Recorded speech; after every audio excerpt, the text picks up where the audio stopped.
The historic and traditional Kharchi festival is scheduled to commence on the 22nd of this month at the 14 Gods Temple in Khayarpur.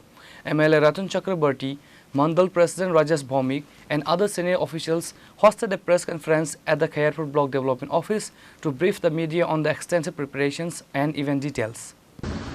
তার কার্যকর্তারা এখানে আসেন, সমস্ত অংশের সমস্ত ধর্মের মানুষের আসেন, ধর্মপ্রাণ মানুষরা আসেন, সাধু সন্তরা আসেন।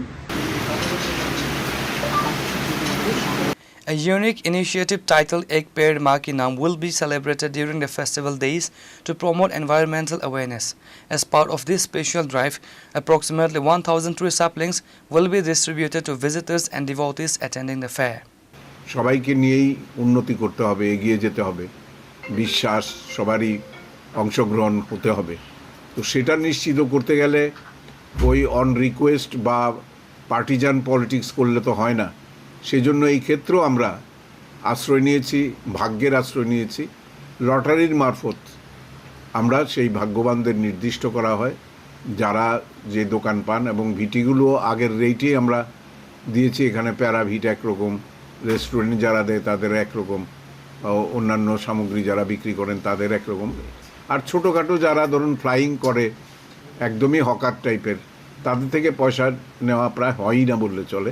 আমরা এদের জন্য কোনো নির্দিষ্ট অর্থ আমরা আদায়ও করি না বা সেভাবে আমরা চেষ্টাও করি না। এটা হচ্ছে একটা দিক।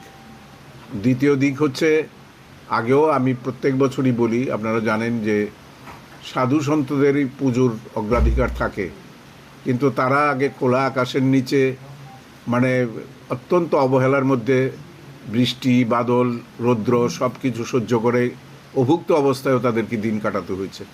কিন্তু আমরা আসার পরে 2018 থেকে এখানে আমরা তাদের খাওয়া, থাকার, স্বাচ্ছন্দ্য সমস্ত দায়িত্ব কিন্তু আমরা নিজেরা নিয়েছি, এবং মেলা কমিটি থেকেই সেই সমস্ত কিছু করা হয়। ব্যুরো রিপোর্ট, চিনি খোরাং।